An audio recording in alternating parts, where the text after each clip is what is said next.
Hey guys! I'm back with another installment of the Colorful Reptile series. In this series, I've been color matching acrylic paint to images of reptiles. I gathered several images and used an online color picking tool to create a palette for each. I then used those palettes as a guide while I mixed my paints to use for acrylic bloom pours. Today, I'm moving on to the blue crested lizard.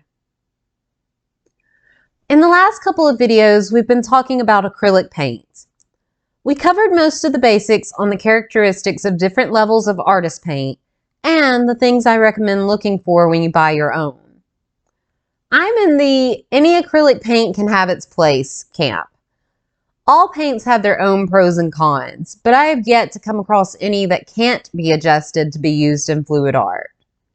Today I want to talk about the science behind acrylic pouring and what makes it work in such magical ways. What we know as pour painting, fluid art, acrylic pouring, whatever you call it, was once known as accidental painting. A Mexican artist by the name of David Alfaro Siqueiros is credited with discovering this process. At the time, he had a studio that he invited other artists to work in, most notably Jackson Pollock. There, they experimented with the properties of paint, testing different ways it could be used to create art. He first noticed this accidental painting technique during this time.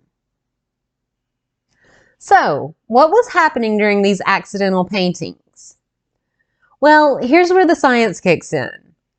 The reaction is known as the Rayleigh-Taylor Instability. Wikipedia describes it like this.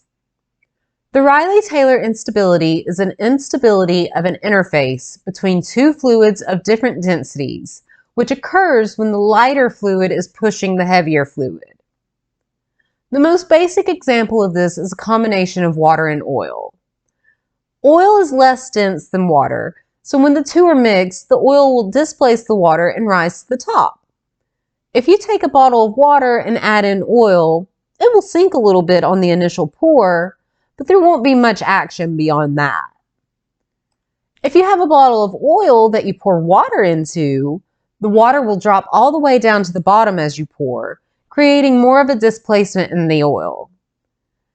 This instability can be found in many different forms, from mushroom clouds to exploding stars. There is, of course, more to it, but this is how accidental paintings work. All paints have varying densities. Let's take Carbon Black PBK7 and Mars Black PBK11. Carbon Black, also known as lamp black, is true to its name. The pigment was traditionally created from collecting the carbon soot from oil-burning lamps. Mars Black, also known as iron oxide black, is made from synthetic or natural magnetic black iron oxide. Naturally, iron oxide is heavier than soot. If we took a look at Golden Paint's density chart, we would see that the specific gravity for PBK7 is 1.80 and PBK11 is 4.60. So, Mars Black is much heavier. The specific gravity of a paint is the ratio of the density of the pigment to the density of water.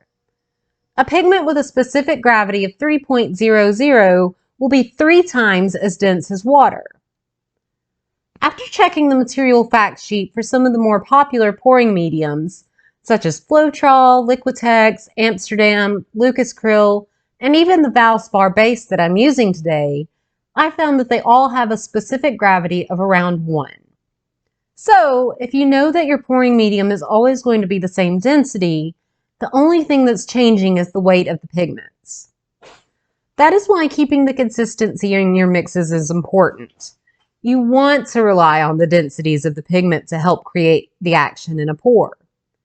It will also help ensure that the paints dry at approximately the same rate, preventing cracks.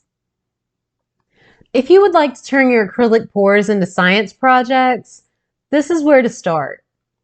Taking advantage of the varying weights of pigments can help you switch up your next pour. If you know the basic weights of paint, you can create cells just by the way they are layered and poured on your canvas. If I layer golden titanium white with a specific gravity of 3.90 on top of golden carbon black at 1.80, the heavier white paint is going to begin to sink towards the bottom. The action of the white sinking and the black paint rising is what creates your cells or accidental paintings. If I reverse this and layer the black on the white, the black paint will just sit on and spread over the white. So if we can create cells naturally, why use silicone oil and pours? Well, the same reasoning really. The oil is going to rise to the top of the pour. Since we have mixed this into our paint by this point, it's going to bring some of the pigment up with it as it rises. This way, we're able to change up the way the colors rise or sink.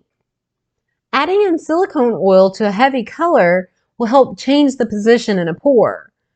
Instead of it all sinking towards the bottom, you'll have bits that will rise to the top. So, while acrylic pouring may seem like witchery at times, there is a scientific reason behind why it works the way it does. The science behind art is an incredible subject. While you don't have to be a scientist to be an artist, understanding some of the basic elements of how the two subjects collide can come in handy when you create. If you've been around the channel long enough, you'll know that I love experimenting. Sometimes I approach a pour as I would a science experiment. I have an idea. I form a hypothesis of what I think will happen with that idea. I gather materials and occasionally need to do some extra research. Then I test the hypothesis. If my experiment works the way I thought it would, awesome! I have a new method to recreate. If it doesn't work the way I expected, I will then need to think some more and change up my approach. Even color mixing can be broken down all the way to the interaction of light and how our brains interpret it. So, if you want to test this out to see the effects for yourself, make sure that you mix your paints to the same consistency. This can be easily tested by dropping equal amounts of each paint mix onto a sheet of plastic or paper that is flat on the table. Then, take that sheet and angle it vertically. If your paints all flow down at the same rate, great, you are good to go. If some are slower than others, they can be thinned. If you have one that is running faster than the others, throw some extra paint or gel medium in it to thicken it up to match. From there, experiment with the orders you layer the paints on the canvas. Even if you don't know the exact weight of each pigment, you can change the way they interact by changing the order. The order of the paints makes a difference in how they mix and how they sink or rise. In a swipe, you're pushing the paints into each other to force the instability between the pigments. A dirty cup pour, where paint is layered into a cup before being poured onto the canvas, allows you to take advantage of this instability even further. Layering the colors into the cups will create a shift, as will the act of dumping them onto the canvas. This is why dirty and open cup pours can create so many cells without added silicone. Alright guys, so that's going to be it from me today.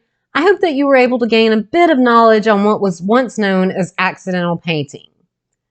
With a better understanding of what makes paint tick, you will be able to transform the results of your acrylic pours.